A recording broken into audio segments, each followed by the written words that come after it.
Thank you so much for your willingness or interest in helping with our tool shadowing project. This will really help improve the safety of the missionary pilots that we serve and their passengers around the world. So here's a brief tutorial on how to get started with Inkscape. If you go to inkscape.org, you can download the free program. Click here on Download Current Version, and you have options for Linux, Windows, or Mac. Once you go through the steps of downloading, let's open up the file.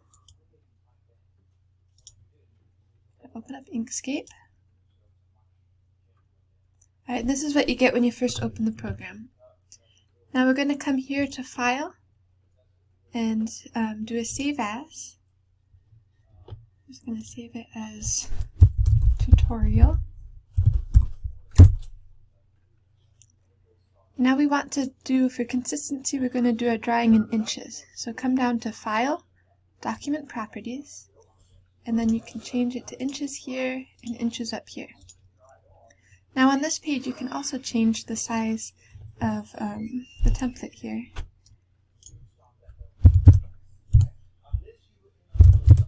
Now this doesn't really matter as far as the laser cutting goes, but for me it's nice to have visually when I'm laying out tools in a drawer.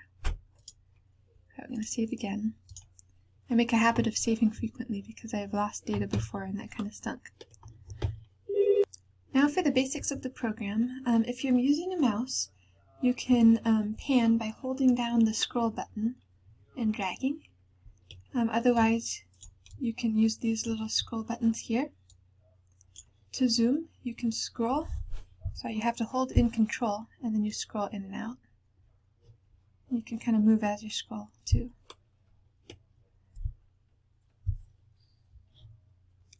Now let's draw an object. We'll start with a square. So we'll click on the square and we'll drag and drop. Now if we use this arrow up here, we can move around the object by holding and dragging. You can also resize the square or whichever object it is by dragging. If you hold Control, you can scale it up and down to scale. Now let's make this square hollow. We don't want it filled in.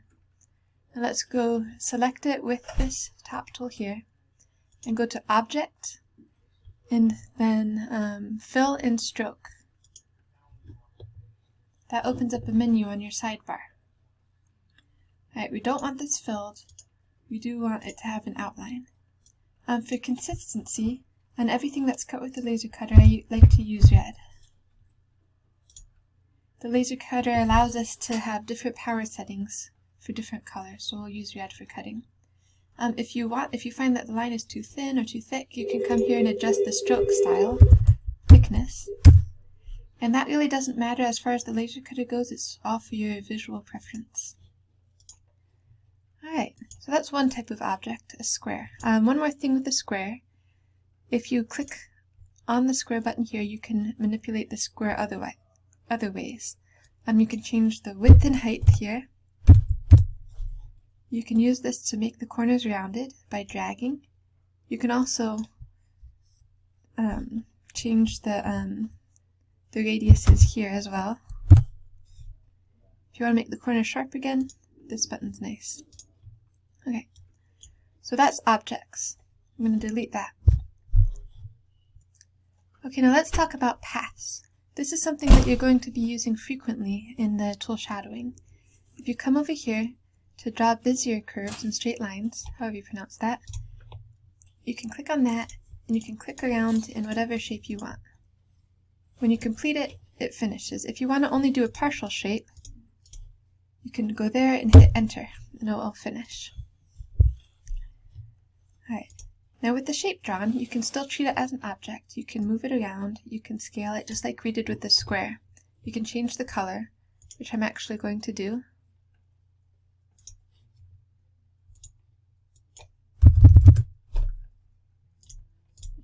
But with the paths, you can edit them a little bit more detailed. If you click here, Edit Paths by Nodes, you can move around these individual nodes however you'd like. You can drag out the paths to make curves.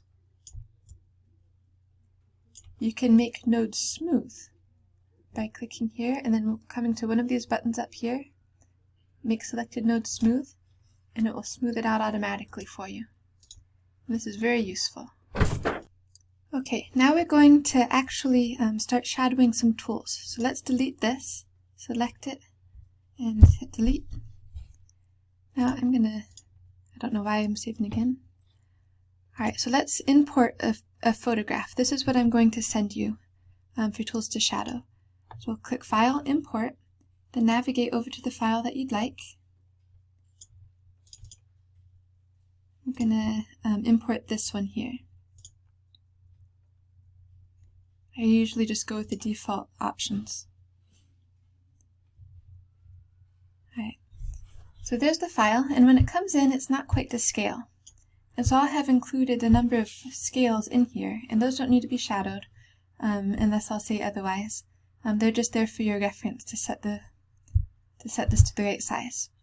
Alright, so we'll come in on this 12-inch one, and we're going to come to this measurement tool here. Click that, and you can drag and drop to find the measurement of the 12-inch ruler. So in this picture, instead of 12 inches, it's coming up as 14.57. I'm going to open my calculator and do 12 divided by 14.57 and then multiply by 100%. So we are going to scale this photo by 82.36%. So to do that, you can select the file and come over here to Object, Transform. We'll hit the scale button here. We're going to scale it proportionally. And the number we got was, what was that again?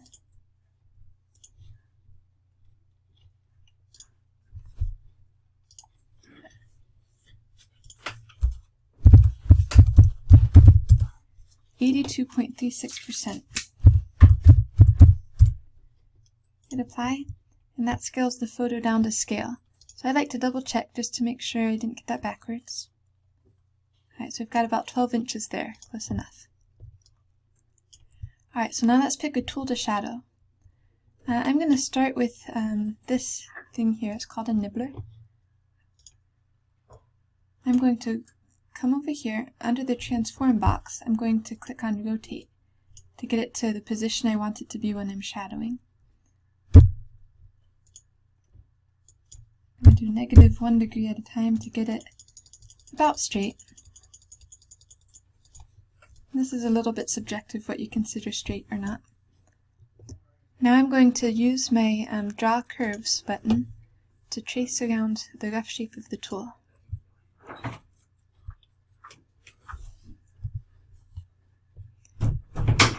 If you hold down the Control button, you can use a straight up and down line.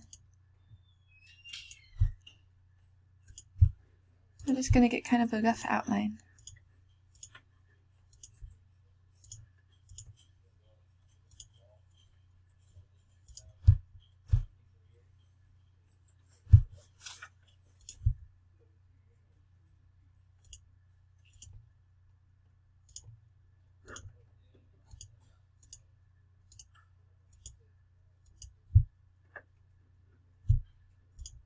Alright, now I'm going to change this to red. It helps you see it a little bit better as well.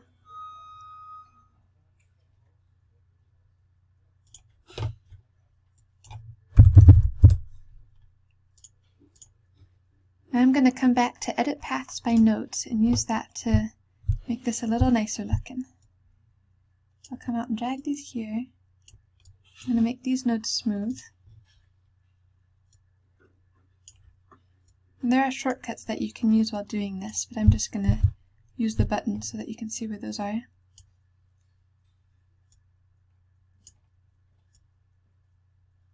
I want to make all these nodes smooth. I can do that all at once if I'd like.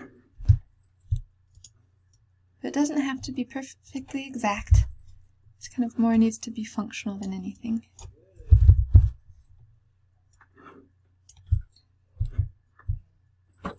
Alright. Let's call that good. So that tool is finished.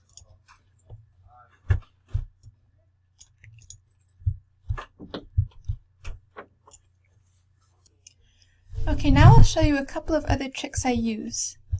Let's shadow this tool right here, wire stripper, because it's symmetrical. Now I'm going to come over here to Object, Object Transform, rotate it 90, and I'm going to put this vertical because I want to now. I'm going to do it 1 degree at a time to get it kind of straight-ish. Alright. Now for objects that are symmetrical, you can really draw half of the object if you'd like, and mirror it and combine it. So I'm going to just draw this right half here.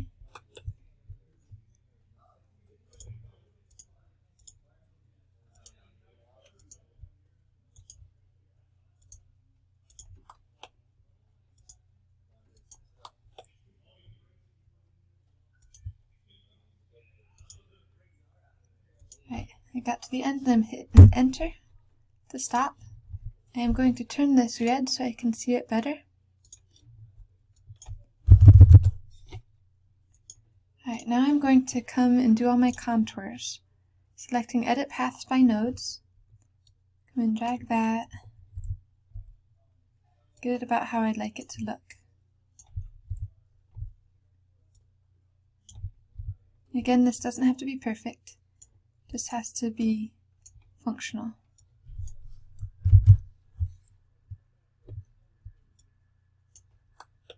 Alright, so that's about what I'd like.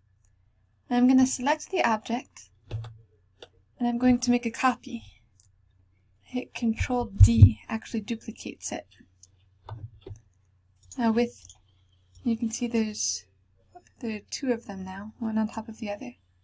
So I'm going to click on the top one, and I'm going to use this flip selection horizontally. See, it mirrored the one object. I'm using the arrow keys just to shift it over. You can drag it with your mouse if you'd like to, over into position. And that's close enough. Now if you hold down Shift, you can select both objects. And we're going to come to Object and Combine.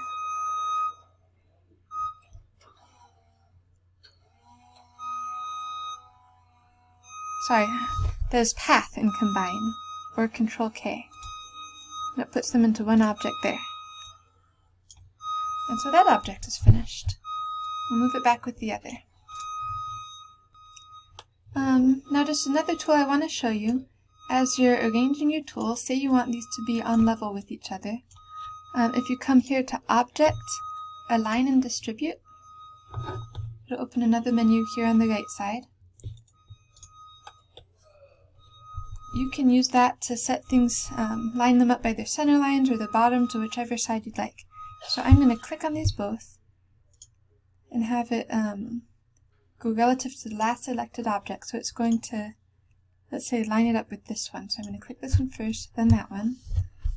I can line them up level with each other. And that's helpful if you're doing a whole lot of objects in a row and you want them to look all even. You can also use this to, let me show you, I'll make a couple duplicates of this to show you this one. If I have 3 objects and I want to set them even to each other, I can come over here to Distribute and distribute them by their center points equally. But then I want them all in a row. So if you want to see that it's uneven, I select them all. It gets all spread out. Okay. Okay, that's pretty much all you need to know to do the tool shadowing for us. I'll just show you another couple pointers. These tools here, Union, Difference, Division, Cut Path, those are helpful to play with. You might need those later, but what I've shown you here today I think should take care of the basics. Like I said, we'll use red for cutting. If there's ever anything you need to engrave, we'll do that in blue, and I can maybe make another video in the future to show you some more details. But that's all. Thank you for your help. Always let me know if you have any questions or problems.